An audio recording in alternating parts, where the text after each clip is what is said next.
You are. There you go. Jacob. What's your cat's name? Julie.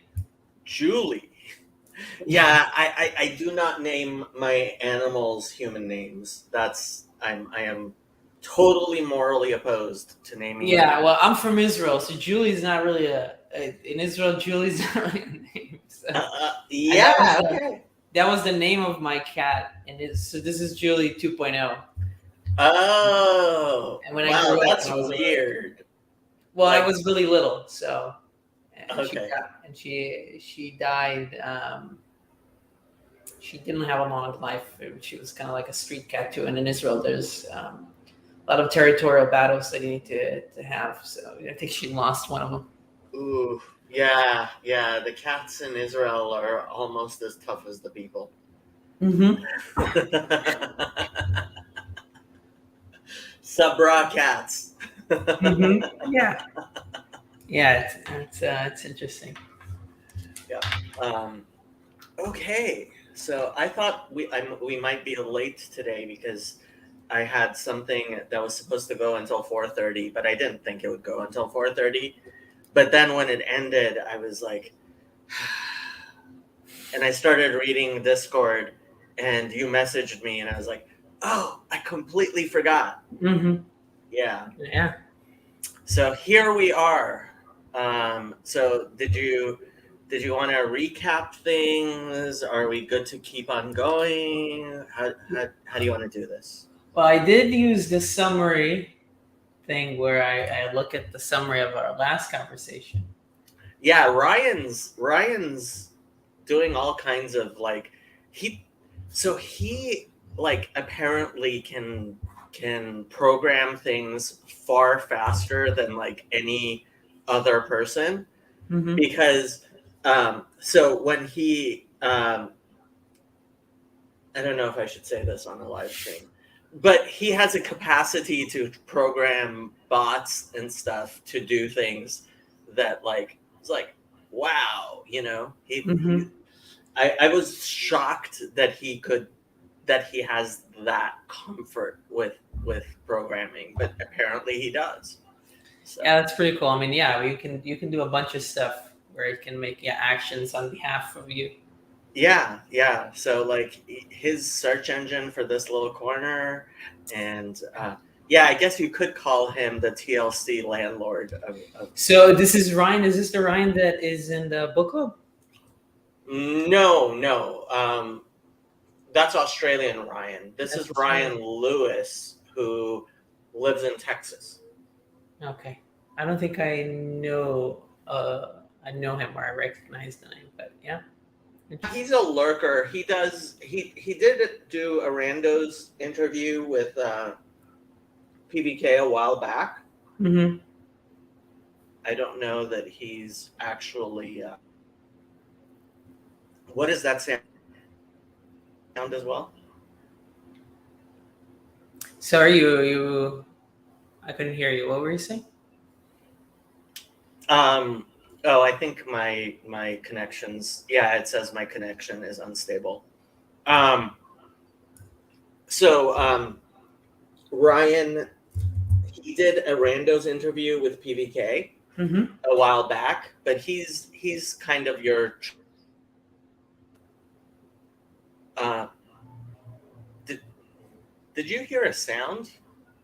No, but I think that might be happening when when you cut off when you get. Yeah, I think StreamYard is letting me know that. Mhm. Yeah, that must be a new feature Yeah. they have. Huh. Interesting feature. I mean, it's a good feature for live streaming to tell you when you're. Oh, so Sandy heard the ping too. I don't hear pings. I was born that way. I don't any ping that happens. I cannot hear those. So Well, it makes sense if there's a ping for me to hear, but if they're broadcasting the ping, I'm not sure that I want them broadcasting the ping to the listeners. yeah, I know. Okay, we should probably talk Hasidic stuff. Let's do it. I think we're at 11, right? That Yeah. was my guess, and you apparently had a very similar guess as I did. So Yeah. if we're both guessing the same thing, then yeah, sounds good. Yeah. So maybe just like a very rough summary of what we had last time in Mishnah Yud. How does it know that it's Mishnah Yud? That's very interesting. But Mishnah Yud, I don't know if we even called it that. But anyway, in Mishnah Yud, we talked about. Oh no, that's something else. Interesting. No, What that's are my you calling summary. Mishnah Yud? Yeah, that's it for my Pirkei Avot summary. Yeah. Okay, uh, so the concept of overcoming selfish desires and transforming them into love of God. Talking about like the heart and the left chamber and the animalistic part of it, kind of like what stems out of that. So a big part of Tanya is recognizing that there is a battle to be had, Mm-hmm. and that different people are in different places in their battle, and all that's required of you is to do battle where you are, Mm-hmm. right? So it's a very different way of looking at things than an objective, oh, okay, so think of Mount Sinai, right? And think of like Moses being at the top of Mount Sinai and everybody else having where they are on Mount Sinai, right? Mm-hmm. So if you have an objective view, your objective view would say, okay, some people are at this elevation and some people are at a higher elevation and some people are at a lower elevation. Yeah. But what Hasidus teaches you is each of us were born somewhere in on the mountain, and it's our job to either be pointed towards God or pointed away from God. Like Mm-hmm. that's what we can do. We can point ourselves towards God or away from God. Right. That's the And leaning that Rambam is talking about too. it's the what that Rambam was The talking about? leaning, like Leaning? the leaning towards Yeah, yeah. good path. Yeah. Yeah. Netiyah, right? Mm-hmm. Uh, so you can be noteh towards God or noteh not chas v'shalom, not towards God. Yeah. And you can move a certain amount, but how much you actually move, that's completely up to God. It's not up to you where you were born or how far you can go. It's only up to you. Hakol b'dei shemayim chutz miyirat shemayim. Everything is in the hands of heaven except for fear of God, right? And so we believe that once the veil is removed, that once Mashiach comes and where Olam Haba comes and Yom Hadin comes and the um, the land is filled with knowledge as, as the waters cover the sea, Mm-hmm. right? That's the part where it says Olam Hafuch Ra'iti, right? So there's this story in the Talmud of somebody who dies and is revived. And he comes back and he says, Olam Hafuch Ra'iti. I saw an upturned world. And this idea of the V'nahapachu, right? On Purim, we say one of the most important concepts of Purim is V'nahapachu, and it's turned over, right? And like Zephaniah 3:9, Az epoch el ha'amim, right? I will turn over Safa Bara to the nations a pure language. So like this idea of, okay, now we have the world as it is, alma de shikra, right? And in this world, it's hidden whether I am doing things, um, if I am sincerely doing things out of a pure heart and a love for God or not. Mm-hmm. And all that I can do is go ahead and try to do things in the correct way.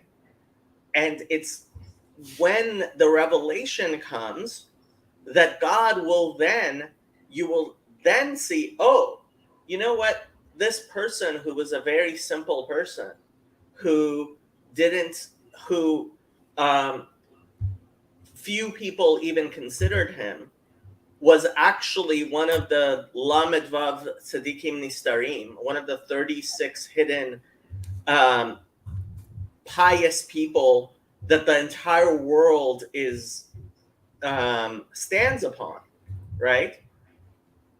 And so we have no capacity to really judge that. We have to see things as they objectively are. But what Hasidus teaches you is that you have your own capacity to be oriented where you are and Right. have and fight those challenges that you have a capacity to fight. And that's what Tanya is getting at ultimately is, okay, I'm not this great person and I'm not this horrible person. I am somebody with the challenges and the fights that God gives me, and that's the fight that I have to fight. Mm-hmm. And that's what, like, and so here he's just going to repeat that lesson over and over, really showing you, okay, there's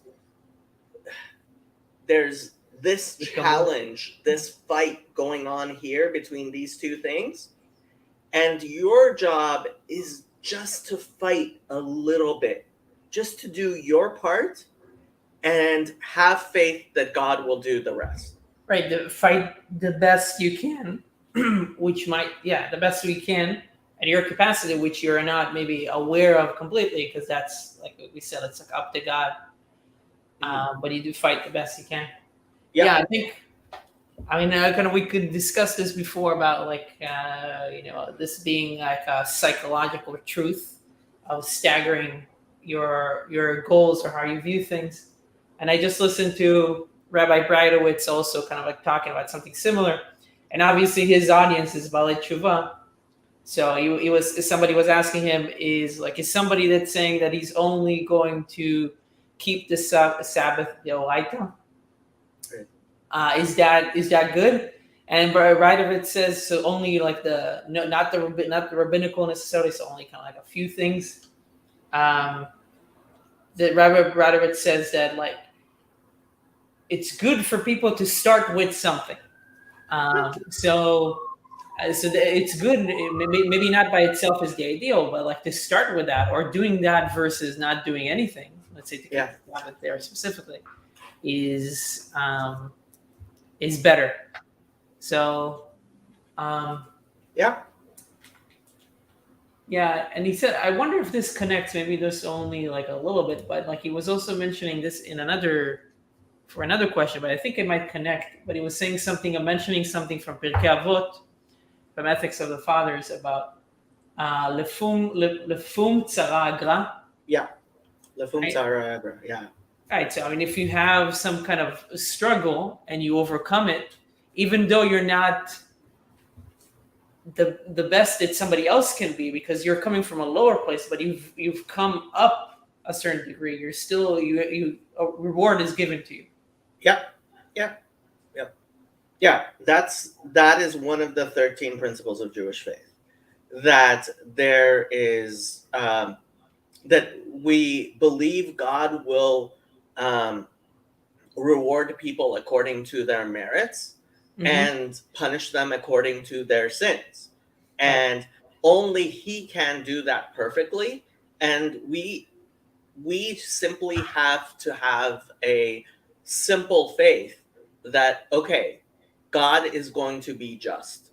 And not just, but also incredibly merciful in his justice. Mm-hmm. Yeah. Okay, so are we gonna jump into Tanya? I think so. Let's jump into Tanya. V'zel umat zeh. So he's gonna say this a lot. That God created everything zeh leumat zeh. One thing uh, as opposed to the other. Each thing has its corresponding reflection. Okay. Rasha v'tovlo leumat tzadik v'ralo. Right. So we have the distinctions, right? So you have the tzaddik v'tovlo, tzaddik v'ralo, Benoni, Rasha v'tovlo, and Rasha v'ralo. And what he's saying is, it's a reflection, right? So tzaddik v'tovlo is a reflection of Rasha v'ralo, and Rasha v'tovlo is a reflection of tzaddik v'ralo. Hold on, Dave. Yeah. Yeah, tzaddik v'ralo. Yeah. So yeah, the Rasha v'tovlo la'umat tzaddik v'ralo, right? So that's the reflection of that. Rasha who knows good is the antithesis of the tzaddik who knows evil. Yeah. Dahainu, that is to say, shahatov shebenafsho ha'elokit shebemocho uv'chalal hayemini shebelibo. Right? So we're talking about Rasha v'tovlo, right? That there is a goodness in his godly soul, and in his mind, and in the right chamber of his heart. Kafuf uvatel lagabe hara mehaklipa shebachalal hasmali. Right? So unfortunately, it's become he's a Rasha v'tovlo because he's become subservient to the evil that is from the husk that is in the left chamber. V'zeh mitchalek gam ken lerevavot madrigot chalukot. But even this also has myriads of degrees, right? So there's people who, at various different degrees, their animalistic soul that comes from klipa, that comes from the husks, is able to overcome their pure godly soul in different ranks and degrees.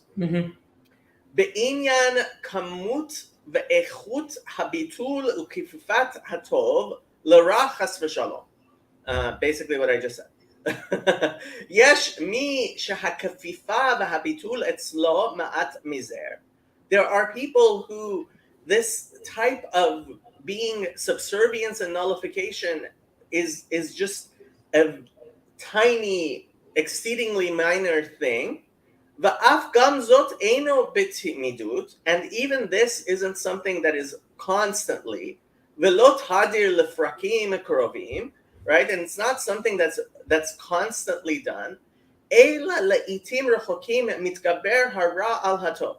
There are times, maybe even once in his life, that there's some way in which the evil within his animalistic soul has been able to overcome his his godly soul. Right. So he's talking about, this is like just like showing us the levels. Yeah. So he's saying, like, okay, there's one person who's considered a Rasha v'tovlo, right? Yeah. Who one day, because he was tired, he put on his left shoe before his right shoe, right? Yeah. And that already, like, because that already is a type of thing where you can say that the husk has been able to overpower him, right? And it's a tiny thing, right? But in essence, we say that somebody at the moment that he is in fact sinning, he's a rasha because he's sinning, right? Even if it's a tiny little thing, Right. and that's a very different degree than somebody who wants to do good and is a good person generally, like in his mind and in his desires, but is overcome by his animalistic desires on a regular basis. Yeah. Right? אלא לעתים רחוקים מתגבר הרע על הטוב וחובש את העיר קטנה הוא הגוף. Right? But it's possible that at very infrequent times there is something where the evil is able to actually conquer what's called the small city, Ha'ir HaKatana, which is his body.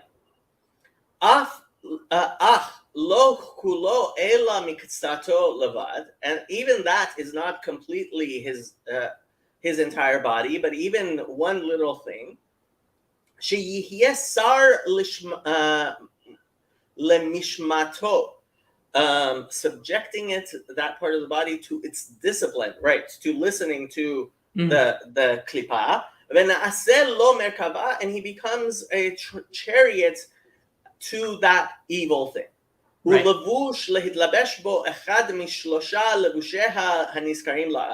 Right? So we spoke about the three garments of the soul, which are thought, speech, and action, right? And one of those may become enclosed in an evil deed, a forbidden deed of the husk. The hainu. או במעשה לבד לעשות עבירות קלות ולא חמורות חס ושלום, right? That he physically does a small sin, not something really horrible. או בדיבור לבד, or he might say something, he might speak lashon hara, which the Talmud says it's impossible for a person never to be caught up in it.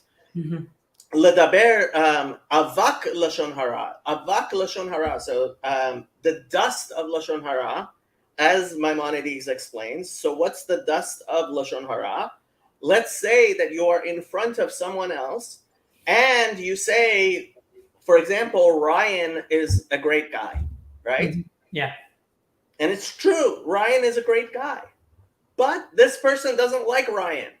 So he's like, Ryan's not such a great guy. So you were the one who caused this person to speak lashon hara, and because you made a mistake in speaking well in front of someone who doesn't like someone else, right? You got involved in the dust of lashon hara. Right? This is why it's so hard to not get caught up in it. Yeah. The leitzanut high gavna, or you make a little joke, right? Rabbi Breidowitz, okay, Rabbi Breidowitz, right? Chas v'shalom, he's a Talmid Chacham, right? Or something like that. Oh, b'machshava levad, or his thoughts stray. Hirurei avara hakashim avera, right? So his thoughts go in a certain place where he shouldn't be, and in a certain sense, these thoughts are even worse than the actual action in a certain sense, right? Because thoughts are far more spiritual than physical matters. V'gam im eino meharher ba'avera la'asota ela be'inyan zivug zachar u'nekava ba'olam, right? Even if he's not talking about, he's not thinking about something that's an aveira, right? But his mind strays to erotic matters between men and women, right? שעובר על אזהרת התורה ונשמרת מכל דבר רע שלא יהרהר ביום, right? So that in the Torah it says you should keep yourself from anything bad, and the Chachamim explain that even if someone during the day when he's not with his own wife thinks about relations, right? That's something that's pulling him. That's a davar. It's something that is a tiny bit of your mind shouldn't be there, right? Right. או שהיא שעת הכושר לעסוק בתורה והוא מפנה ליבו לבטלה.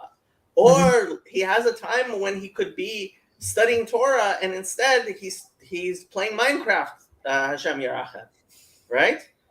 כדתלן באבות הנאור בלילה ומפנה ליבו.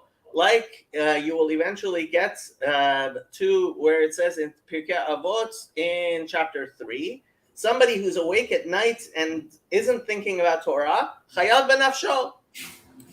Yeah. Right? It's a lot of very harsh, very strong words, both Tanya and Pirkei Avot. Yeah. Chayav benafsho, like, so it's funny, like, owes his life. What? Yeah. Owes his life, chayav benafsho. Yeah, he should be put to death, literally. Yeah. Right? Mm-hmm.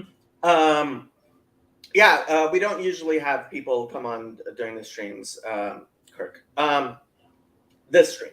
But it's kind of funny, like one of these people, I don't even want to mention his name, went viral on Twitter because he was quoting from Jewish law that certain things about like Gentiles being put to death, and it's like, if you had any clue how many times, like in how many places the Talmud and Halacha talks about chayav benafsho, right? This person should be put to death, right. And you understood that like Jewish courts never put anybody, like, I am aware of, I could count on one hand the number of times that Jewish courts had put people to death in the history of all time. Right? Like I'm even talking like during the time of the Rosh, Rabbeinu Asher in Spain, they put a Beit Din was empowered by the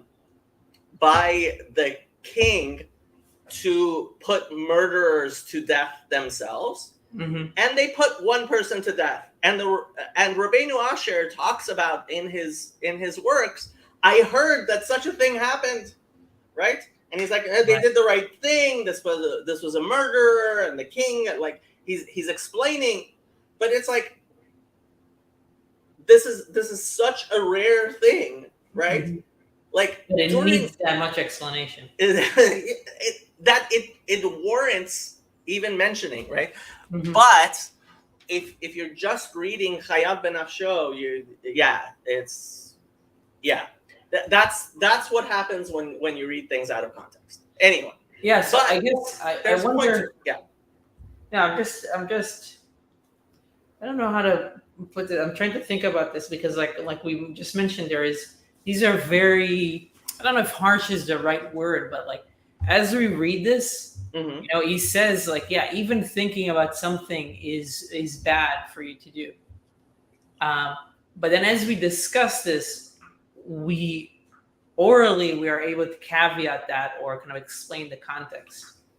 And I guess this is part of learning something, and just makes me think about also, because I really like the idea of just the fact that there is the written Torah and the oral Torah, and how these things have to be at the same time, because this is how you learn the text. You don't learn the text by reading it and then and flatly contemplating it. you have to understand the context of it. Right. You have to understand the context of it. And that's actually part of his point in taking you, right, from extreme to extreme, right?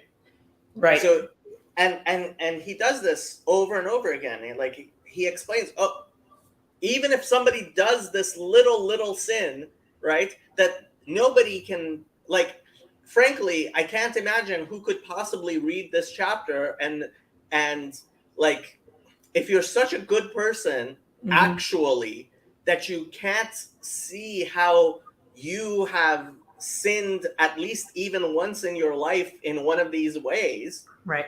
right? Then honestly, either you're one of the greatest people who has ever lived, but far more likely you're some sort of narcissist, right? And in this manner, your hope is so famously Reb Hillel Parcher, who actually apparently Yosef is a direct descendant of Reb Hillel Parcher, who was one of the great Hasidim of Chabad. One of the rabbis, I forget which rabbi, referred to him as half a rabbi, right? He was Chetzi Reb Admor, right? He was half a rabbi. When he learned Tanya, he said, Halavai Beinani. If only I could be Beinani, right? He saw himself as a tzaddik v'tovlo, right? And like, it always bothered me, like, that he could say such a thing, because I thought exactly what the Alter Rebbe says about Rabbah in chapter 1. He says, Lo shavik mara chaya l'chol alma. Okay, if you're Beinani, what are the rest of us? Right. Right? And we all do. But it was when I studied cognitive behavioral therapy and the psychological like how you should orient yourself in life, that I started to understand, oh no, this is actually how you should really view yourself. And the genius of, I mean, I've quoted many times, Jung said at his 80th birthday, he said, there was a rabbi who anticipated my entire psychology, right? And he mentions the Maggid of Mizrich, who was the Alter Rebbe's teacher. But we don't actually have very many teachings of the Maggid of Mizrich. And the only thing I can think of, like, is he must have been talking about the students of the Maggid, the works of the students of the Maggid. And Tanya is one of the primary works of the students of the Maggid. And in a very real sense, I do believe that, like, Hasidus, I mean, it in a very real sense, I would say, taught cognitive behavioral therapy before cognitive behavioral therapy was even a glimmer in the psychoanalyst's mind. Yeah. Yeah, I can see echoes of it as well. Yeah. I guess the only thing to mention is that we say all that, and we say how you're at a certain level, and at the same time, there's the balance or trade-off is that we don't want to lose sight of the exact ideal that he's talking about. Like, it is not an abandonment of an ideal, but it's just a contextual approach towards it. Yeah. Understanding, like, yeah, when you say chayav benafsho, when you say somebody, even if he's guilty, I mean, I can explain it. If God made you in order to study the Torah, and you're spending your time playing Minecraft or whatever, right? Then chayav benafsho, you're not doing that which God created you to do. Yeah. Right?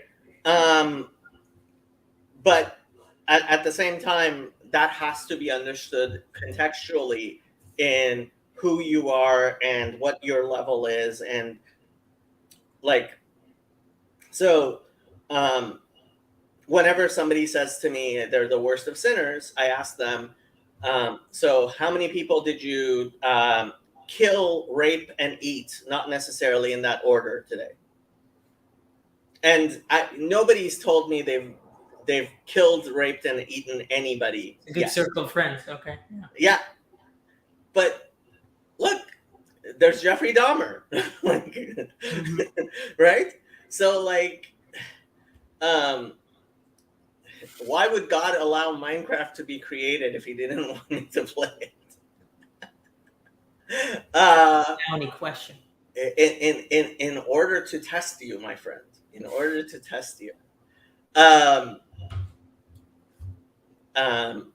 No, there's a place to play Minecraft. Minecraft was also created by God, right? There's a spark in there. There is a spark of holiness in there. There is. I'm sure Elijah is going to elevate that spark of holiness. Elijah is really a huge fan of the Kabbalah of the Arizal. He's not. Okay, that's sarcastic. Yeah. Okay. Weiter? Yeah. Okay. שבאחת מכל אלה היוצא בהן נקרא רשע בעת ההיא. Right? That if he does any of these things, at that moment he's considered a wicked person. He's a rasha. שהרע שבנפשו גובר בו ומתלבש בגופו ומחטיאו ומטמאו. Right? So he's there.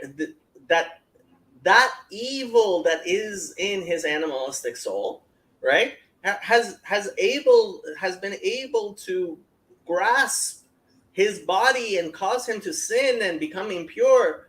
ואחר כך גובר בו הטוב שבנפשו האלוקית ומתחרט. And afterwards, his divine soul is able to actually reconquer this land, and he's remorseful, מתחרט. ומבקש מחילה וסליחה מהשם, and he asks for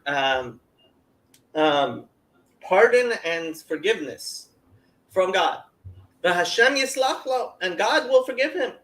אם שב בתשובה הראויה על פי עצת חכמינו זכרונם לברכה, if he does what is the necessary type of repentance, like the sages taught, בשלושה חילוקי כפרה שהיה רבי ישמעאל דורש, that there were 3 forms of kapara, atonement, that Rabbi Yishmael would teach. Okay, I have a question. כמו שנתברר במקום אחר. And I don't actually know these 3. The 3 forms of pardon. A, if one transgresses a positive precept and repents, he is pardoned at once. If he transgresses a prohibitive commandment and repents, the Day of Atonement together with his repentance atones. Yeah, Maimonides explains this in his laws of Teshuvah. And if his transgressions carries the death penalty of karet, spiritual excision or execution at the hand of the court, then after having repented and undergone the spiritual cleansing of Yom Kippur, suffering brings about full atonement for these things. Okay, I have a question. Yes. This is the basic one, but I think if you go up, it says mechila v'slicha.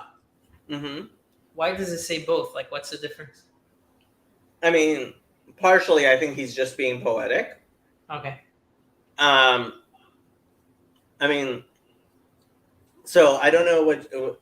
Have you ever been through a cycle of actually saying selichot? Don't think so.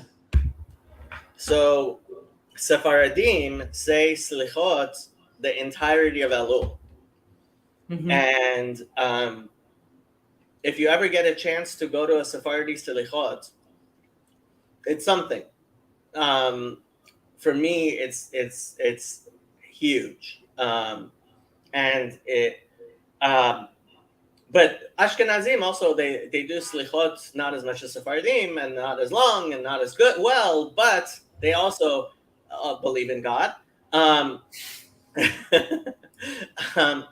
but so Elul is coming up, right?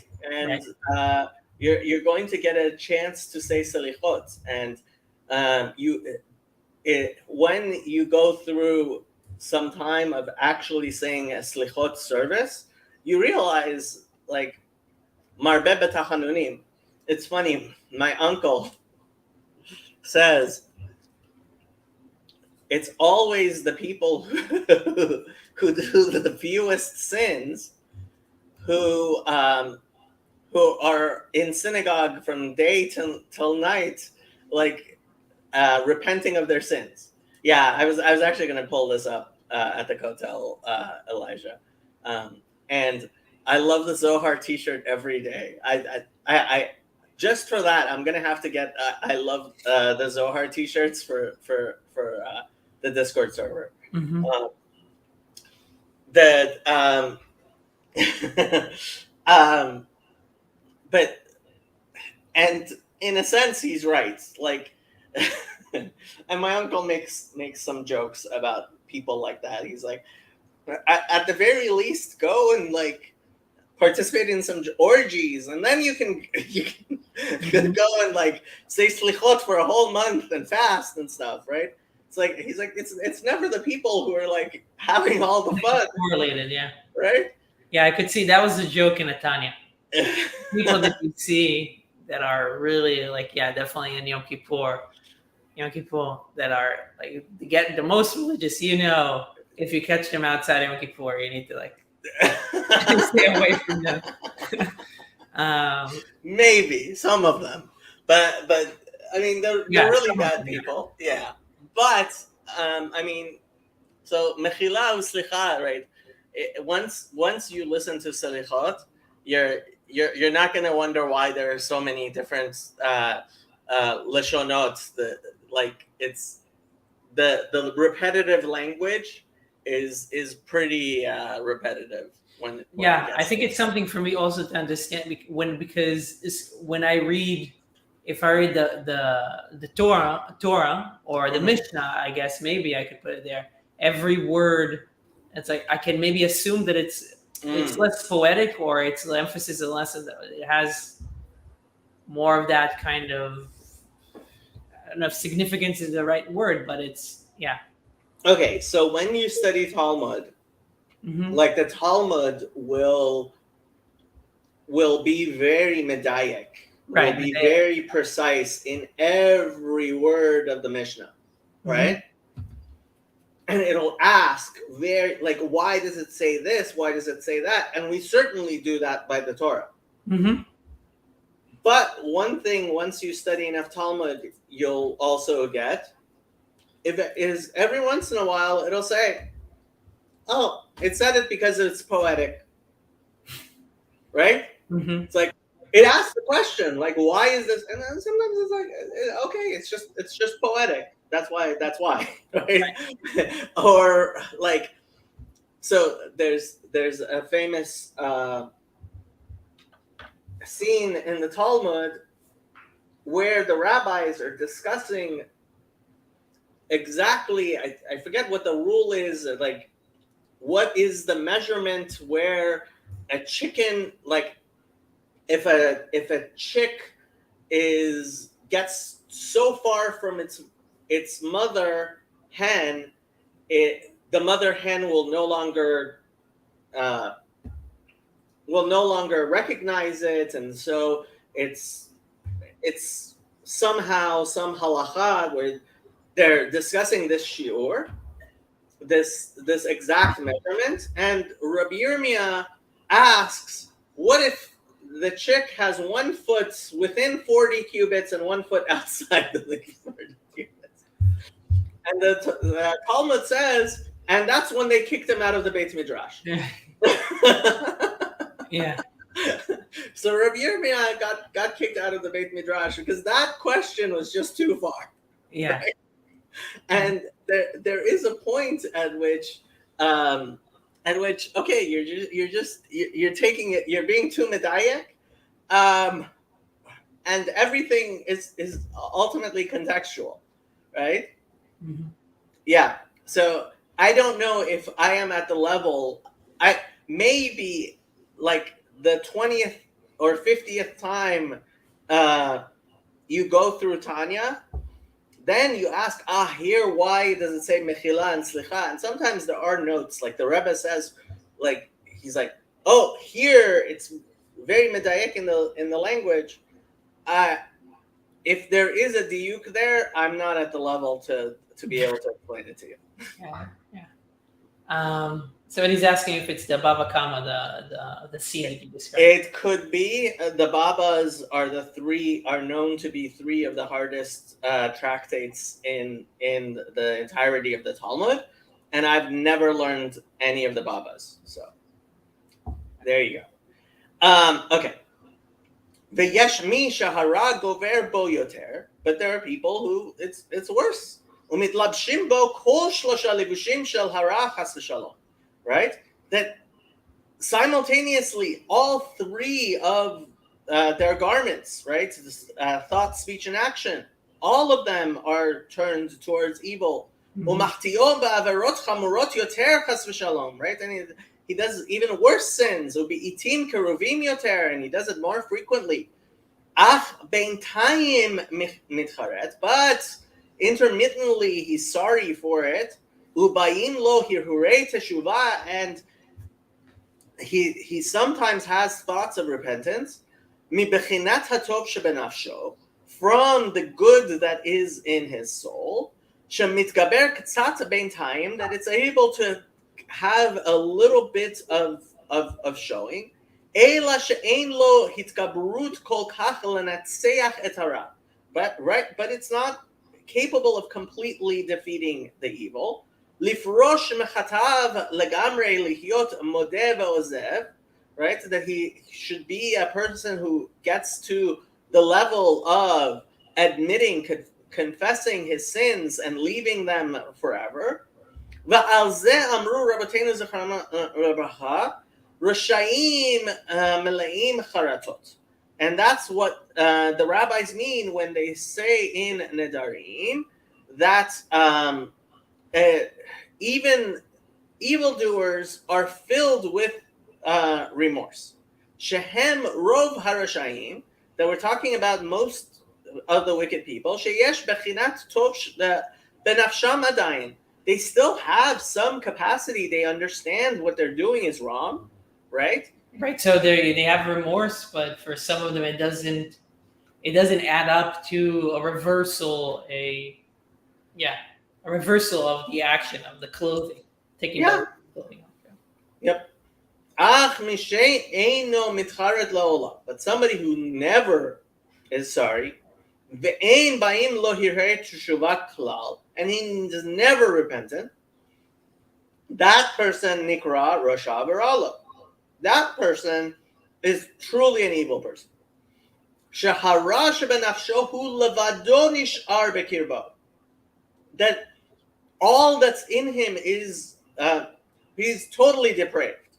He's the type of person that, like, I don't know, John Calvin was, right? Ki gavar kol kach al hatov ad shenistalek mikirbo ve'omed bebechinat makif alav milamala, right? And this, I mean, he's explaining that it's impossible that there not be any sort of good, because if there's no good in you whatsoever, you would cease to exist. But there's this transcendent makif aspect to the good that it's actually in exile outside of him. It's not, it hovers beyond him. Mm-hmm. ולכן אמרו רבותינו זיכרונם לברכה, akal be asar ashkinta sharia. Therefore, have the sages said, over every gathering, akal be asara of 10 Jews, the shkinta sharia, that there rests the shkina. Let's see what why he's saying this. This is to say, even if they are all in the category of the Rasha who knows, right? Even if you have a gathering of 10 like completely evil people, even them, Or rest upon. the Shekhinah is Shoret, right? And we won't get into the notes of the Tanakh Tzedek here. Okay, all you. Let's do it. Do you wanna answer the question? What is the question? Oops. Oh. According to the Tanya, is there a different soul one gains when they enter the age of majority that makes them more responsible for their actions? Ooh, that is a difficult question. I don't believe that you necessarily gain a soul at bar mitzvah. It's possible that you gain an aspect of a soul at bar mitzvah, but generally, I don't think, especially when we talk about the 5 different levels of a soul, that one of them is designated at your bar mitzvah, as far as I know. There might be a kesher that's made, there might be some sort of link that's made between your soul and the higher world when you become bar mitzvah. But this is beyond anything I understand, and you can ask your local Orthodox Kabbalist, and he will be able to answer you. Mm-hmm. I wish those were available more readily. When we go to Jerusalem, there's lots of Kabbalists. For some reason, the Kabbalists and the real Kabbalists, there's plenty of them in Jerusalem. Kabbalistim listim are all over. You've heard me talk about Kabbalistim listim? Kabbalistim listim? So yeah. listim, so listoi is Greek for highway robbers. Right? Yeah. And in Hebrew, it's become the word listin, which means a thief. Mm-hmm. Actually, in Aramaic, I don't. Aramaic, maybe. Yeah. Do they don't use it in modern Hebrew? Listim. Sote is like a depraved. No, no. Sota, I think it's. Yeah, no. This is something different. No, this is with a samach.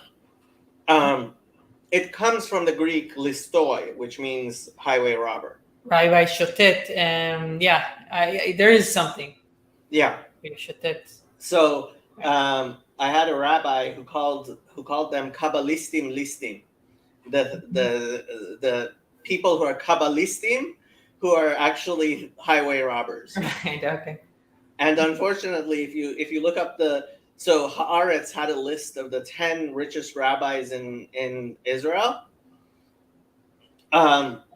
I'm not sure I found a single one I wouldn't call a Kabbalistim listim, but I don't remember who everyone on that list was.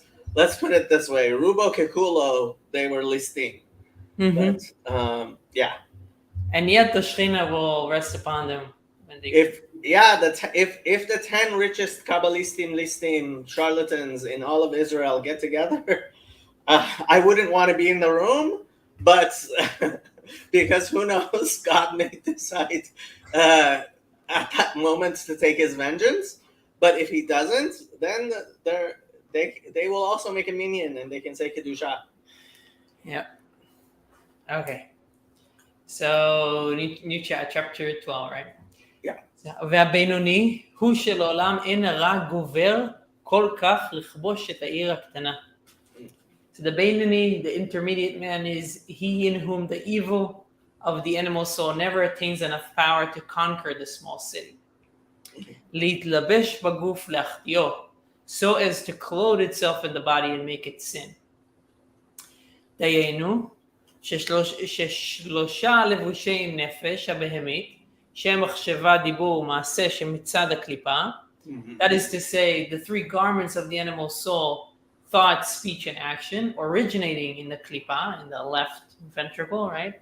And גוברים בו על נפש האלוהית להתלבש בגוף.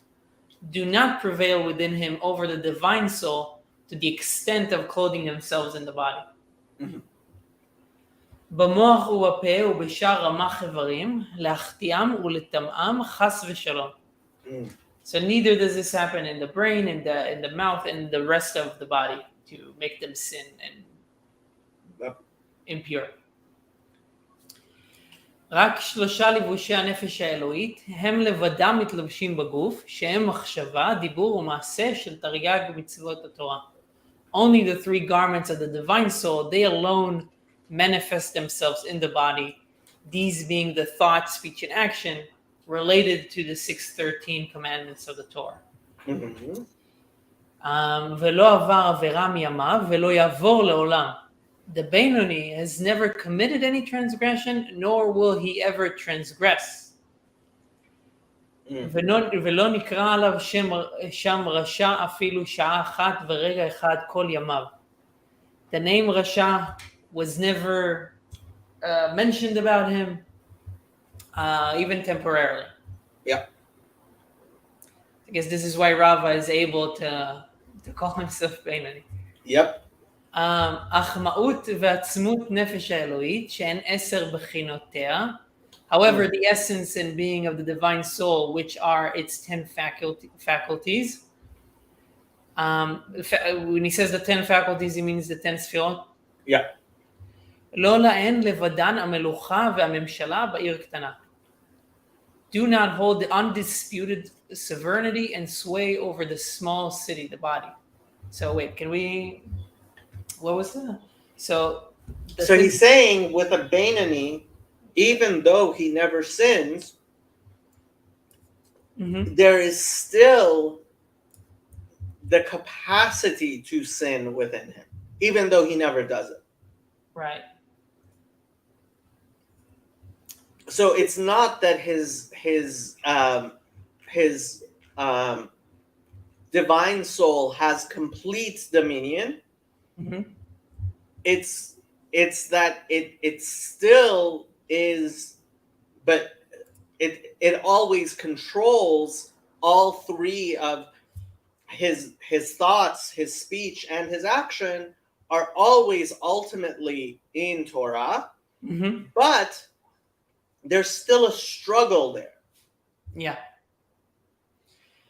כי אם בעיתים מזומנים, כמו בשעת קריאת שמע ותפילה, only at specific times do the faculties of the divine soul hold undisputed sovereignty over the animal soul, having no effect whatsoever on him, such as during the recital of the Shema or the Amidah. שהיא שעת מוחין דגדלות למעלה. At this time of prayer, the supernal intellect above is in a sublime state. So at these particular times, right, he becomes so entranced in godliness that the evil in him is as if it were not at all. וגם למטה, היא שעת הכושר לכל אדם.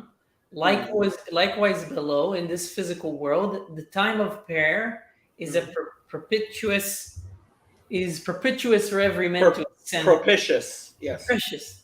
Yes. Almost propitious for every man to ascend to a higher spiritual level.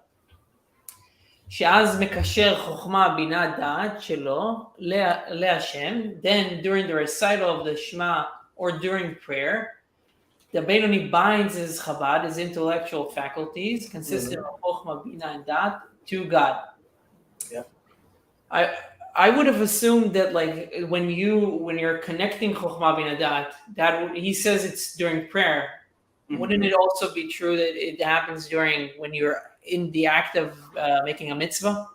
Well, if you are thinking, I mean, if you are doing a mitzvah with the proper kavanot, and that's why, I mean, having the proper kavanot is such a big thing for the Kabbalists. But when we talk about actually Kriyat Shema and Tefillah, that's a time when you are in fact, like, it's a propitious time. It's a sha'at kosher, right? That these things are more easily to do. Not to say that it's not possible for somebody to also reach those moments when he is in fact a tzaddik, right? If at the moment that someone is actually completely immersed in Torah, even if he's learning Torah or whatever he's doing, if he's completely immersed in it, it's possible for that moment that he's a tzaddik gamur. Mm-hmm. Right. It reminds me kind of like of this, of the same of thinking about the Shabbat and the rest of the days of how that. Yep. Yeah. להעמיק דעתו בגדולת אין סוף ברוך הוא. Meditating deeply on the greatest of the blessed Ein Sof during this prayer time. ולעורר את האהבה כרשפי אש בחלל הימני של בליבו. And arousing through this meditation a burning love of God in the right part of his heart. Yep. לדבקה.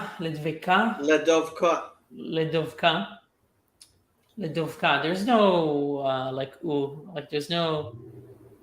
It's a kamatz katan there. Okay, that's okay. I don't know.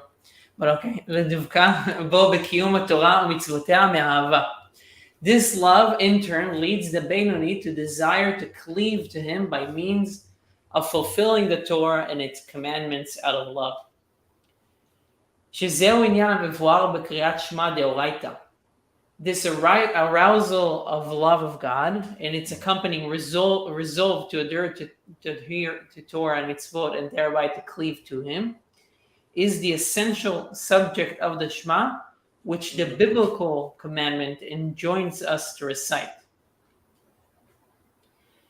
So this is as opposed to doing that out of fear, or like this is like the deeper. No. So he's saying that when you say Kriyat Shema like the mitzvah deoraita, right? So there's the twice a day that you say a mitzvah, you say Kriyat Shema mideoraita in the morning and then at night, right? Yeah.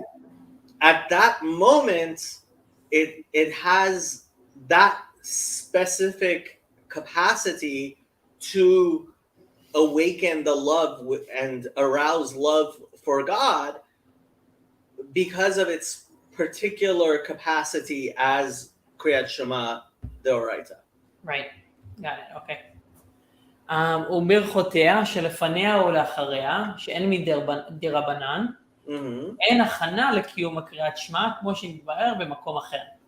So likewise, the rabbinically ordained blessings preceding and following the Shema are preparation enabling us to fulfill the Shema as explained elsewhere. Yeah, so in the morning, there's 2 brachot before Kriyat Shema and 1 after.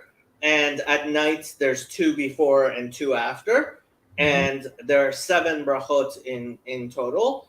And apparently somewhere else, I'm wondering where else, he explains this stuff. Okay, this is a very long thing. In chapter 49, the Alter Rebbe gives, so we'll get there eventually. Yeah. ואז הראה שבחלל השמאלי כפוף ובטל הטוב המתפשט בחלל הימני מחוכמה בינה דעת שבמוח המקושרים בגדולת אין סוף ברוך הוא. At such time, during the Shema prayer, the evil in the left part of his heart, the animal soul, is subjected to and is nullified before the goodness, the love of God, that spreads into the right part of the heart, where the divine soul is manifest from the Chabad faculties in the brain, which are bound in meditation to the greatness of the blessed Ein Sof. So it's coming. So the love of God is coming from the Chabad, that is also coming from the Ein Sof, and then it comes into the right ventricle, and it subsumes, or subjected or nullifies what's in the left ventricle. Yep. Okay. It's all a war. It's all one big war. אבל אחר התפילה בהסתלקות המוחין דגדלות אין סוף ברוך הוא, הרי הרע חוזר וניעור בחלל השמאלי ומתהווה תאווה לתאוות עולם הזה ותענוגיו. So, but this state of affairs lasts only for the duration of the spiritually charged time of prayer. However, after prayer, when the state of sublimity of the intellect of the Ein Sof, blessed is he, departs, the evil in the left part of the heart reawakens, and he, the Benoni, once again feels a desire for the lusts of this world and its delights. And yeah, this is kind of like describing what you go through in prayer and in meditation, and I feel like that's kind of like the same thing that happens, like the thoughts. Yep.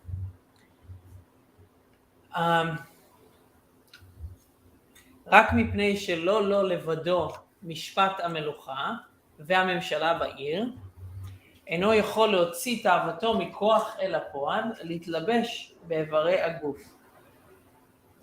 Yet because the evil of the animal soul has not the sole authority and dominion over the city, for the good of the divine soul has its say as well, it is unable to implement this desire by clothing itself in the limbs of the body. So it says, yeah, the evil soul is not able to clothe itself. Yeah, it's not. It doesn't actually get what it wants, but it's still there. There, yeah. במעשה דיבור ומחשבה ממש, to engage in deed, speech, or actual thought.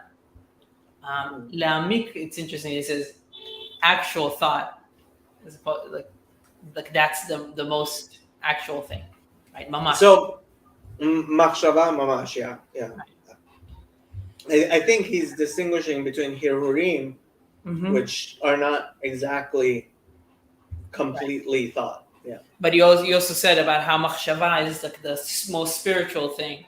Yep. זה להעמיק מחשבתו בתענוגי עולם הזה, איך למעלות תאוות ליבו. Actual thought means to concentrate his attention on worldly pleasures with a view to devising means of satisfying the lust of his heart.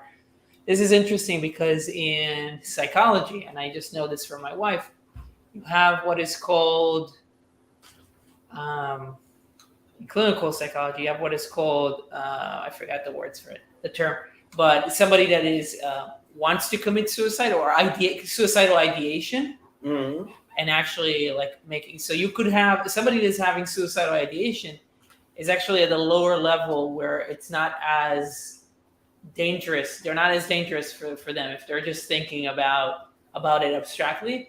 And then the clinical psychologists, they will ask them, do you have any plans? And if they have actual plans to do something, or if they thought about the material, the physical way they'll do it, then it's elevated to a point where you need to kind of like escalate it. Yeah. כי המוח שליט על הלב, כמו שכתוב בראיה מאמנה, פרשת פנחס, בתולדתו וטבע יצירתו, because the brain rules over the heart, as it is written in Raya Me'emna and Pinchas, by virtue of its innately created nature. שכך נוצר האדם בתולדתו, שכל האדם יכול ברצונו שבמוחו להתאפק ולמשול ברוח תאוותו שבליבו. For man was so created from birth that every person may, with the power of the will in his brain, i.e. the will created of his mind's understanding, restrain himself and control the drive of his heart's lust. שלא למלאות משאלות ליבו במעשה דיבור ומחשבה. Preventing his heart's desires from finding expression in deed, word, and thought. ולהסיח דעתו לגמרי מתאוות ליבו על ההפך לגמרי. And if he can, if his mind wills it, divert his attention completely from that which his heart craves and turn his attention to the exactly opposite direction. ובפרט על צד הקדושה, particularly in the direction of holiness. And that becomes his motivation. כדכתיב, וראיתי שיש יתרון לחוכמה מן הסקלות, כיתרון האור מן החושך. Thus it is written, then I saw that wisdom surpasses folly as light surpasses darkness. This is from, how do you say this? How do you say this? I can't say it. Say what? The Ecclesiastes? Ecclesiastic. Yeah, it's from Ecclesiastes. Yeah, I can't say it in English. Kohelet. Just say Kohelet. פירוש, כמו שהאור יש לו יתרון ושליטה וממשלה על החושך. This analogy means that just as light has superiority, power, and dominion over darkness, שמעט אור גשמי דוחה הרבה מן החושך, שנדחה ממנו מעליו וממילא, so that a little physical light banishes a great deal of darkness. So a ma'at or doche harbe choshech is a huge, this is one of the most common things that are said in Chabad Chassidus. Mm-hmm.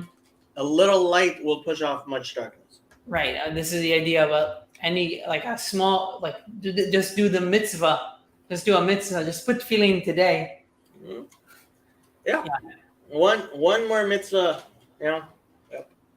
Which is displaced automatically and inevitably without any effort on the part of the light.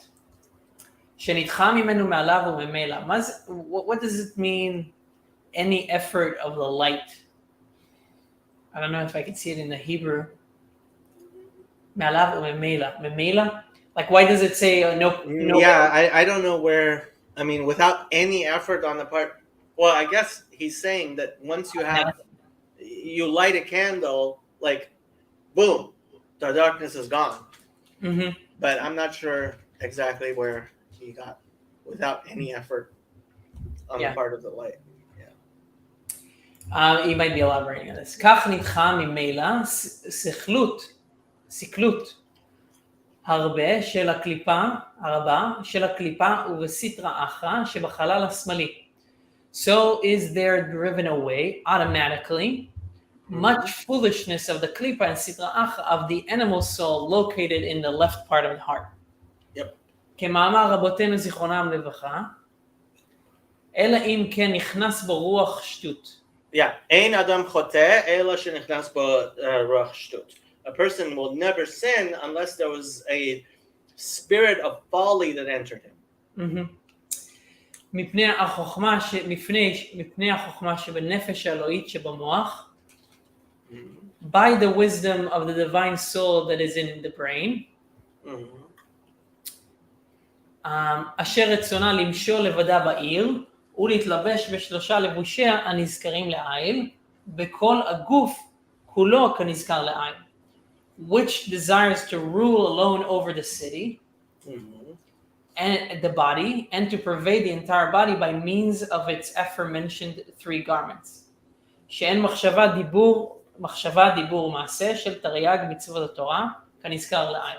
Namely, thought, speech, and action connected with the 613 mitzvot of the Torah as discussed above. Yep. Cool. Okay. Yeah, so the divine soul desires to rule over the city. Yeah, so but the Beinoni, right? He's doing everything right, but there's still a fight there. And because of that, Yeah. So he's not a complete tzaddik, he's not a tzaddik. At all. Yeah. At all. מפני שיתרון הזה, אשר לאור נפש האלוהית על החושך, וסקלות של הקליפה נדחה ממילא, for this dominance that the light of the divine soul has over the darkness and folly of the klipa, of the animal soul, which is automatically dispelled, אינו אלא בשלושה לבושי הנזכרים לעיל, is limited to the divine soul's aforementioned three garments, thought, speech, and action. ולא במהותה ועצמותה על מהותה ועצמותה של הקליפה. but the essence and core of the divine soul does not dominate the essence and core of the animal soul deriving from the klipa. It's not a complete victory. It's not an utter defeat. Yeah. Yeah, it almost makes you think about like behavioral when you teach. It's almost if you think about like a cat or a dog, right? You teach them to do things that like in they can act in a certain way if you give them certain triggers, but you don't change the essence of what a cat or a dog is. They will continue doing. It's like the scorpion that stings the turtle Yeah. in the middle of the river. In the middle Yeah, of the takes it. It's like, you knew I was a scorpion. Yeah. Yeah, I have to do it. I have a scorpion, even though it's gonna kill us both, and we'll both drown and the like. Yeah. Where was I? You were. לא במהותה ועצמותה, אוקיי. כי מהותה ועצמותה של נפש הבהמית, שמהקליפה שבחלל השמאלי, לא נדחה כלל ממקומו בבינוני.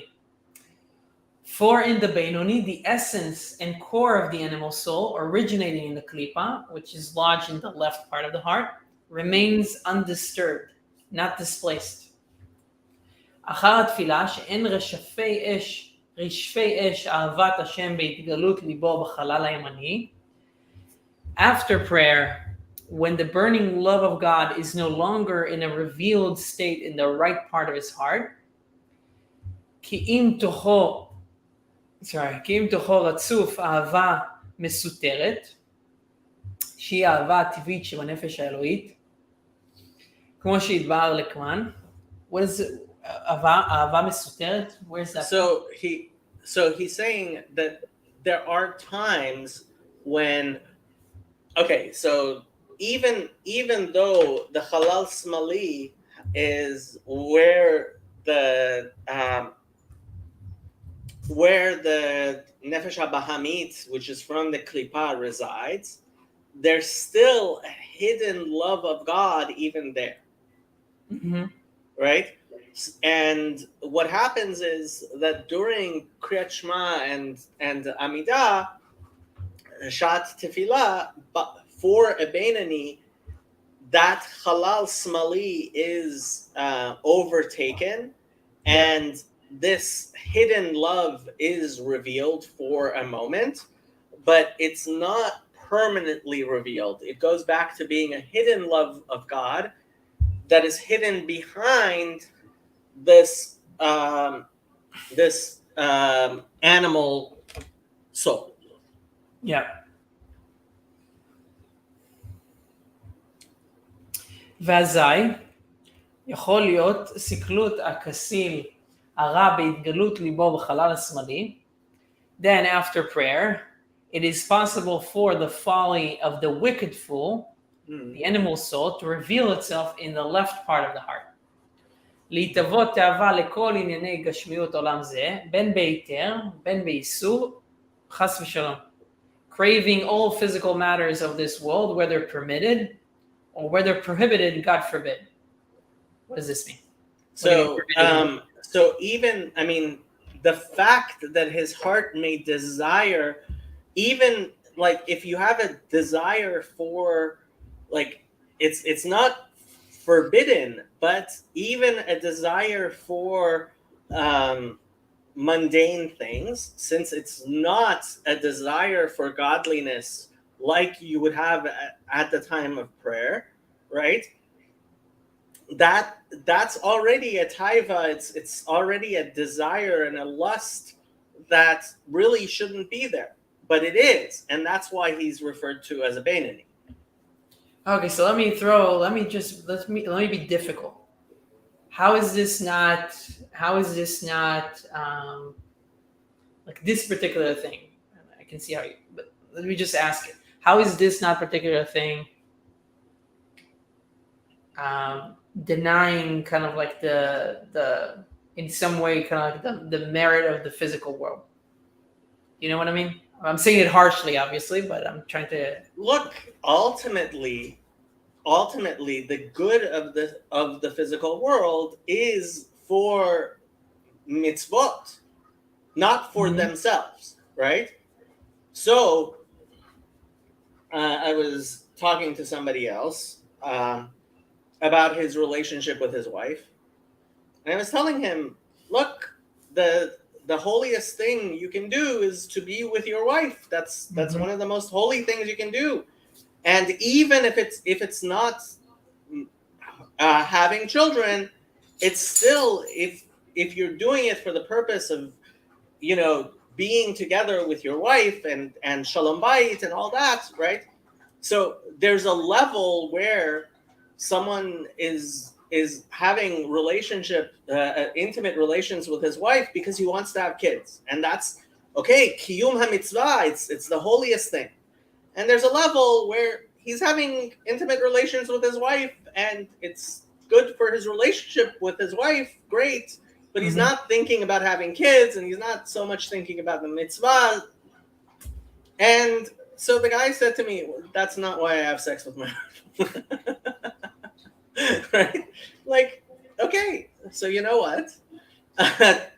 לעולם אדם יתעסק בתורה ומצוות שלא לשמה, שמתוך לא לשמה בא לשמה, right? Mhm. That a person should always do Torah and mitzvot, do good things for the sake of, even if they are not for the sake of heaven, because from doing them not for the sake of heaven, he will come to do them for the sake of heaven. So, like I tell, for example, Trey and Andrew and all the other young men around, look, if you didn't have lusts, you would never get married, right? And there's there's different levels there, right? So there's a level at which a person is having relationship with his wife because he wants to have kids and he wants to do God's will, and he's a beautiful, holy, great person with a great soul. And there's a level where it's still holy and it's great and it's in the marital relations. And then there's a thing where it's like it's really just his lusts and his physical thing. And these are different levels, Right. right? And you can't equate one with the other. And Mhm. that's what he's talking about here with an Bainani, right? That he has a taiva ledavar heter, right? Yeah. He's he has a desire to be with his wife, which is allowed to him, but it's not for the purpose of mitzvot, and it's not all for godliness. And that's not a sin, obviously. It's no sin whatsoever. Yet it's still not the level of a tzaddik, because a tzaddik, he's doing what a tzaddik does is for God, Right. not any other reason, not even at machshavat zar, not something that's outside of your love of God, right? Mhm. Ultimately, you're supposed to be at a level where the only reason you're having relationships with your wife is because you love God so much, and this is a mitzvah, right? So there's a Talmud that talks about a rabbi would have relationships with his wife as if a demon was forcing him, because it was something that, like, it was something he was doing only for the mitzvah, Mhm. only for the mitzvah. Guess what? Most of us aren't at that level. We're right. Mhm. Okay. On Shabbat, guess what? You know what? When I have a juicy steak on Shabbat, even though it should be for Lichvod Shabbat Kodesh, Yeah. I sometimes I enjoy that juicy brisket or whatever it is For its because own. it tastes good. Yeah, my rabbi's wife makes Moroccan salmon. You wouldn't believe it. We Chaim, we have it almost every. Yeah. I got my Right? wife to do it. Yeah. So that's what he's talking about, davar heter, Mm-hmm. right? Yep. Um, כאילו לא התפלל כלל, as though he had never prayed. Yeah, because here he is. He's no longer at that high level where he was completely like in his godliness. אלא שבדבר איסור אינו עולה בדעתו לעשות האיסור בפועל ממש, חס ושלום. His craving is limited only in that in the case of a craving for a prohibited matter, it does not enter his mind to transgress in actual practice. God forbid. His craving only. Okay. Okay. So he says, like, when it's something prohibited. For a Beinani, something that's prohibited, like that's never gonna happen. That's right. like That doesn't enter his mind. His problem isn't that he might actually have a cheeseburger. His problem is when he eats the Moroccan salmon on Shabbat. It's possible that he really just likes salmon. He just likes salmon. Yes. Right. So his kavana, his kavana levels are maybe like that's where. Yeah. Exactly. אלא הרהורי עבירה הקשים מהעבירה יכולים לפעול לעלות למוחו לבלבלו מתורה ועבודה. But thoughts of sin, which are in certain respects, as explained in the previous chapter, more heinous than actual sin, can manage to rise to his mind and to distract him from Torah and divine service. So again, we're spending a lot of this, but I think it's important also for me just to understand it. When he says sin, he's referring to not having the highest level. Is that right? I mean, when he says sin, he's talking about a davar isur, right? So there are things which are forbidden, there are things which are allowed but not for mitzvot, and then there are things which are for mitzvot. Now, a sin, an actual sin, that's not going to happen for a Beinani. Okay. He wavers between doing things just for God's sake and sometimes doing things because he likes Moroccan salmon. Yeah, and he also makes, I guess there's a distinction here, like you said, about like hirurim and machshava, or like peula. So he says hirurim, thoughts of sin, that might, like, because what he's saying here, that might enter and confuse him. Yeah. Beinoni even, but not actual. In English, I guess it's harder to say, but not actual planning. Yeah. Okay, so וכמאמר רבותינו זיכרונם לברכה, ג' עבירות אין אדם ניצול מהן בכל יום. הרהור עבירה ועיון תפילה כה. Our sages say there are 3 sins so difficult to avoid that no man is safe from transgressing daily. Thoughts of sin, lack of concentration in prayer, and slanderous gossip. And lashon hara. Yeah. Thus, the Beinoni is included in the generalization that no man avoids thoughts of sin. רק שלזה מועיל הרשימו במוחין ויראת השם ואהבתו המסותרת בחלל הימני. However, the impression retained in his mind from his meditation and the natural love and fear of God hidden in the right part of his heart enable him to prevail over and dominate the animal soul's craving. להתגבר ולשלוט על הרע הזה המתהווה תאווה. Okay, just to go back for a second. He says ג' עבירות are concentration in prayer, lack of concentration, thoughts of sin, and slanderous gossip. Hirhur avera, right? So that's thoughts of sin. Iyun tefillah, which means not having proper concentration during his tefillah. And lashon hara, slanderous gossip. Those are 3 things that it's impossible for any person to completely avoid on a daily basis. So the Beinani is included in people who have that, sometimes when they pray, they're not concentrating, or sometimes when they speak, they fall on avak lashon hara or something like that, right? Mm-hmm. Got it. Yeah. Okay.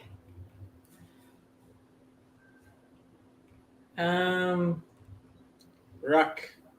רק, Did we read that? Yeah, we read that later. where are we? Yeah, To prevent להתקבל dominant- ולשלוט. Okay. שלא להיות לו? שלא להיות, yeah. שלא להיות לו שליטה וממשלה בעיר להוציא תאוותו מכוח אל הפועל להתלבש באיברי הגוף. Preventing the evil from gaining the supremacy and dominion over the city and carrying out its craving from the potential to the actual by clothing itself in the organs of the body. So this is from the ערעורים. ואפילו במוח לבדו, לערער ברע אין לו שליטה וממשלה לערער, חס ושלום ברצונו שבמוחו. Furthermore, even in the mind alone, with respect to sinful thought, the evil has not the dominion and power to cause him, God forbid, to think such thoughts consciously. שיקבל ברצון חס ושלום הרהור זה הרע העולה מעליו מהלב למוח כנזכר לעיל. I to cause the mind to accept willingly, God forbid, the evil thought that rises of its own accord, unhidden from the heart to the mind, as explained above. So I guess he makes a distinction here of like when you are wandering, when you have irurim, those are almost like unconscious thoughts that you have. Yeah. But you haven't chosen, you haven't put them in the spotlight. I think Vervaeke also has this idea of like a spotlight. So it's not, it's like something that's still unconscious, even though it's like part of your stream of consciousness. So it's a little confusing, but you haven't picked it up. You're not actually like you aren't actively thinking about it. Yeah. אלא מיד. אלא מיד בעלייתו לשם, דוחו בשתי ידיים ומסיח דעתו. Indeed, immediately upon the thoughts arising to the mind, he, the Benoni, thrusts it aside, as it were, with both hands, and averts his mind from it. Miyad sheniskar שהוא ערעור רע. The instant he realizes that it is an evil thought. ואינו מקבלו ברצון אפילו לערער בו ברצון, וכל שכן להעלותו אל הדעת לעשותו חס ושלום, או אפילו לדבר בו. He will refuse to accept it even as a subject for mere conscious thought, and will certainly not entertain the notion of acting on it, God forbid, or even speaking of it. כי המערער ברצון נקרא רשע באותה שעה. For he who willingly indulges in such thoughts is deemed a rasha at that moment. והבינוני אינו רשע אפילו שעה אחת לעולם. While the Benoni is never wicked, even for a single moment. Obviously, then, the Benoni would not willingly entertain evil thoughts. וכן בדברים שבין אדם לחברו, so too in matters between man and his fellow man, מיד שעולה לו מהלב למוח איזו טינה ושנאה חס ושלום, as soon as there rises from his heart to his mind any animosity or hatred, God forbid, או איזו קנאה או כעס או קפידה ודומיהן, or jealousy, anger, or a grudge, and their like, אינו מקבלן כלל במוחו וברצונו. He will bar them from his mind and will refuse him even to think consciously about them, willingly about them. ואדרבה, המוח שליט ומושל ברוח שבליבו לעשות ההפך ממש. On the contrary, his mind will prevail over and dominate the feelings of his heart to do the exact opposite of that which the heart desires. להתענג עם חברו במידת חסד, namely, to conduct himself towards his fellow with the quality of kindness.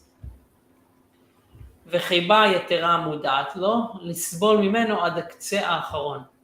And to display toward his fellow a disproportionate love in suffering from him to the furthest extreme.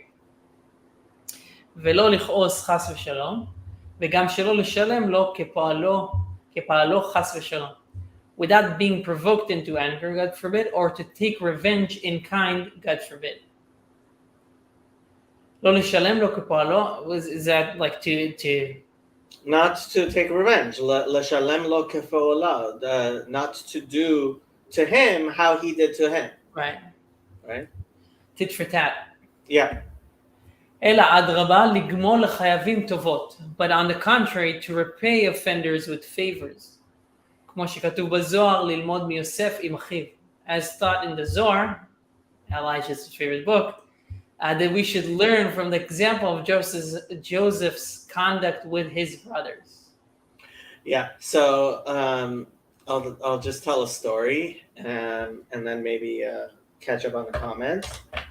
But there was a website for a while that was run by somebody who had converted to Orthodox Judaism through Chabad, and then when the Rebbe died, he'd been disappointed, and he made this website which for years was dedicated to finding every possible bad thing you could possibly find in the Rebbe's life and making the biggest deal out of it. And it was a useful website because honestly, like if you really wanted to see every bad possible thing somebody could say, right? So the Rebbe became Rebbe in 1952 and he had his stroke in 1992. And already before the Rebbe became Rebbe, he had started videotaping the previous Rebbe. Yeah. So there are hours and hours and hours of videotape of the Rebbe. Especially they taped every time he would stand for dollars, right? And towards the end, he would stand 10, 12 hours a day. And there would be a line and people would be standing and he would give them dollars and they would go by, right? Yeah. And so they went through all of this to find, and like Mamish, you have to be mentally ill to spend this much time in your hatred of anyone. But so there it was. And so I go to this website to be like, okay, so what's the worst thing the Rebbe ever did? Right? And so this guy had his proofs that the Rebbe was racist. So what was his proof that the Rebbe was racist? He had a video of dollars when the Rebbe was standing for dollars, and a black man comes up for dollars, and the Rebbe gives him the dollar and is talking to somebody else and not paying attention and like greeting him with the right. with the usual attention and love that he treated every single person. Mm-hmm. And this was his proof that the Rebbe is racist. Right? One time somebody came for dollars and the Rebbe wasn't paying attention when he gave him the dollar.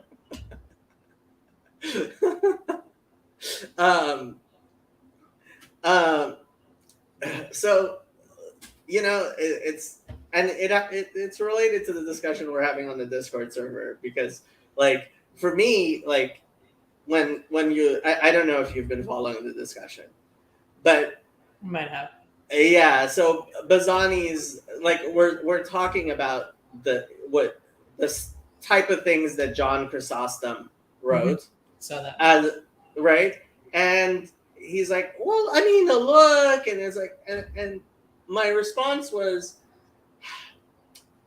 you know, the story of Nachmanides and the Great Disputation of Barcelona? No. Okay, so they actually turned it into a movie, and the movie's available for free on YouTube. The Great Disputation of Barcelona. And okay. What happened was that there was a Jew who had converted to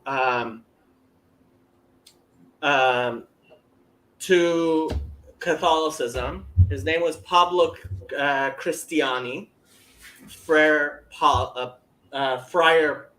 Pablo or Paul, right?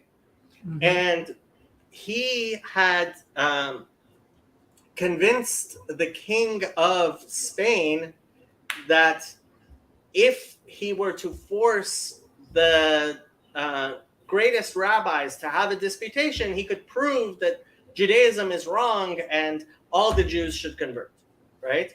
Right. So this is somebody that converted to Judaism. You said No, he converted from Judaism to Catholicism, Catholicism. Yeah, okay. right? And he convinced the king that he knew the Talmud and the Midrash and everything so well that he could prove to the Jews. So in the Middle Ages, there were all these disputations, forced disputations, where rabbis were forced to dispute with priests and other people their religion, right? They were like debates. They were public debates. Disputations means debates. Yeah. In Hebrew, they're called vikuchim. Ah, that's a great word. Okay, so Vikuach HaRamban, and you can read it in Hebrew. I highly recommend it. Vikuach HaRamban is Nachmanides himself. After the disputation, he wrote an account, his account of the disputation. He was the original debate bro, and so. There's a Catholic account of the disputation, and it's a joke. I highly recommend anybody read it to understand what a joke the people who wrote it were. Mm-hmm. And then there's Nachmanides, his account, and even though the fact is it came out pretty clear he won the debate, right? Apparently, what the king said at the end was, "I have never."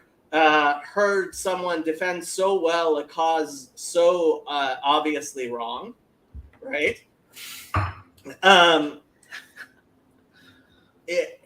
But after that, there was such a that he ended up being exiled from Spain, and he ended up living in Jerusalem, and that's why there's actually the Ramban synagogue, Nachmanides synagogue, is the synagogue he actually went to when he lived in Jerusalem, right? So Nachmanides, the Ramban, he was exiled to, like, at the time, nobody lived in Jerusalem. Right. He didn't even have a minyan every day, right? Mm-hmm.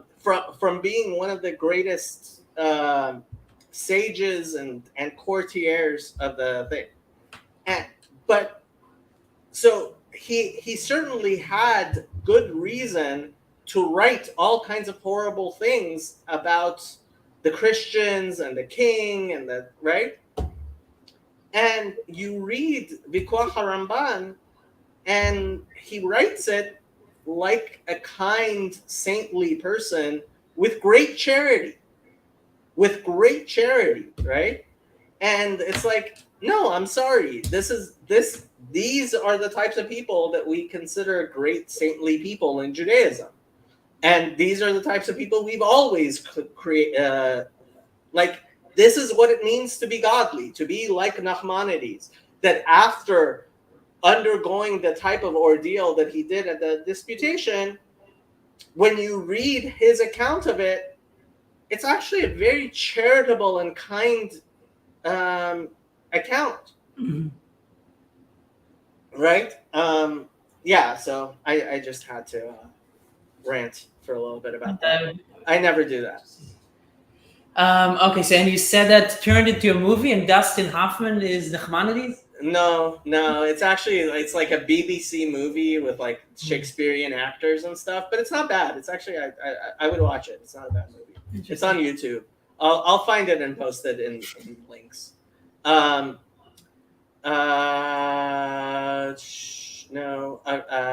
the Kabbalah Center that Madonna goes to sort of BS? Yes, the Kabbalah Center is, but that does not mean that the Kabbalah is. The Kabbalah, as Elijah will explain to you at length, is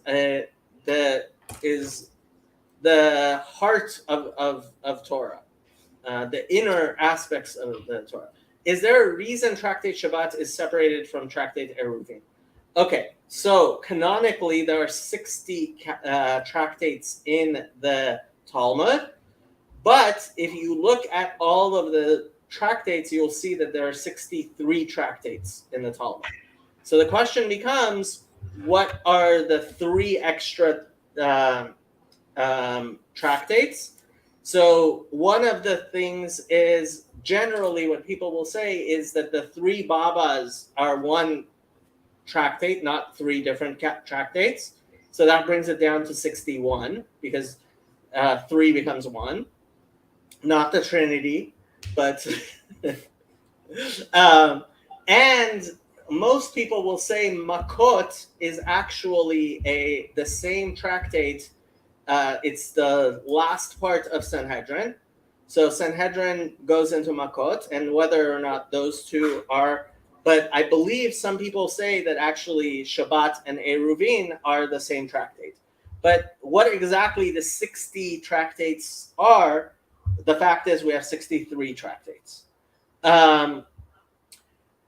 Yes, I asked InstaRabbi. I have no idea what InstaRabbi is, but sounds like some sort of website. And they said one ought recite Kriyat Shema at morning and night, but a separate rabbinic mitzvah to recite Shema without blessing before and after naps. Oh, interesting. Okay. I have no idea who InstaRabbi is, though. I only have to spend a few minutes getting points for my hatred of Jacob because he says them so often. Yes, I say I repeat everything a lot. The apples don't. The apple doesn't fall. I don't know what you're talking about. I think he's talking about the Kabbalah and Kabbalah in the center of Kabbalah. Oh, and the Kabbalah Center. Kabbalah Center. Okay. So yeah. Anything else you want to talk about, Habibi? Oh man, trying to think if there was anything from Pirkei Avot that we were that was relevant. Other than all of the Zionism, Rahman al-Islam? Zionism was the background. It kind of helped to have the discussion. There was no, I don't think there was any adoration. I think it was a good background, like as an example. If you say so.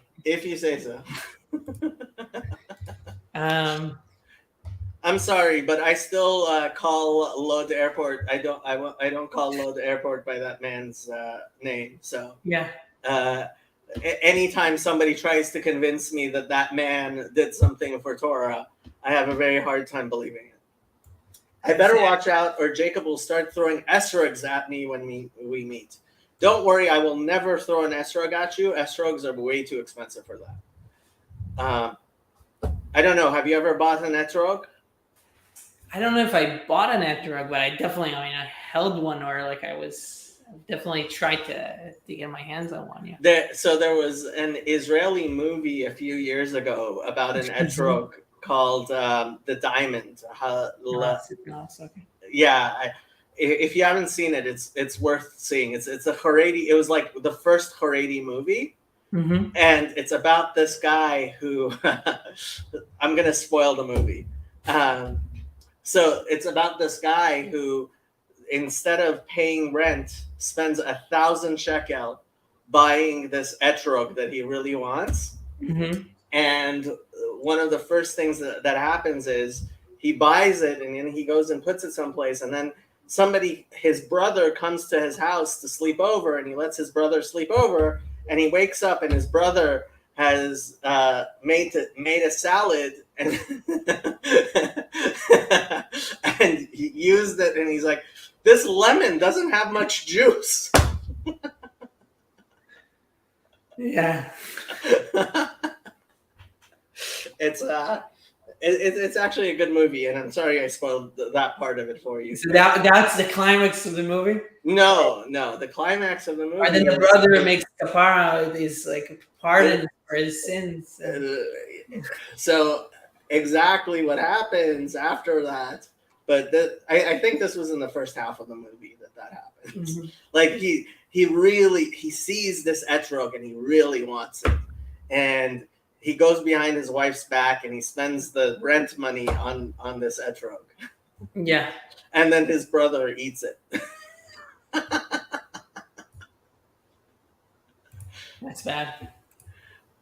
So if you ever wanted to see a Haredi, I'm making tons of movie recommendations this time. I don't know why.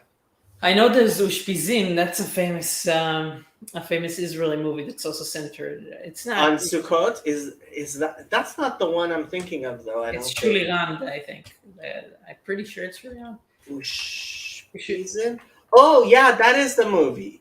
That is the movie. Oh, that is the movie. Okay. That is the movie I was thinking of. I Yeah. haven't seen it, but I want to see it. Yeah. Moshe you admires a particularly beautiful etrog and buys the etrog for 1,000 shekel. See, I remembered it. It was 1,000 shekel. Shtisel. That's Yeah. different. Yeah. Oh, so ushpizin means guests. Yeah, Mhm. and yeah. So if you haven't shtisel, yeah, that's another one. What's DHTO? I don't know. Some kind of yeshivish thing. Yeah. I don't know, but yeah. So Ushpizin, that's the movie, and the other movie I'll find here. Where, let me see where that movie is. Maimonides debate. There's a passage like Mara where the town in Babylon throws etrogs at a rabbi who gives a decision they don't like. Interesting. So here is the disputation. I will put the link in the thing. I did not know this. So that is the movie on YouTube where you can watch the disputation of Nachmanides. Mm-hmm. Yeah.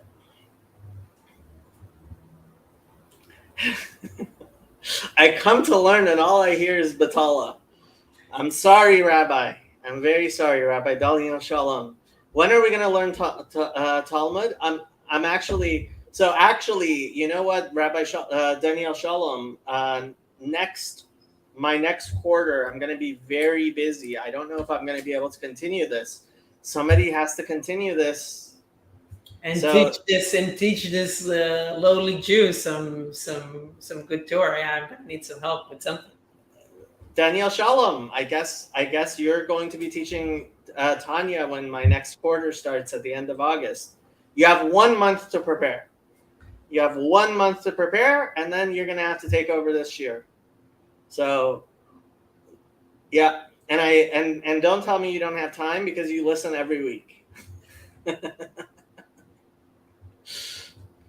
Okay, in about an hour, Jason's sister, or hopefully sisters, will be coming up on my channel to discuss the Yakar project. It's a gamach they made. A gamach? Yeah, and they don't even know what a gamach is. What is a gamach?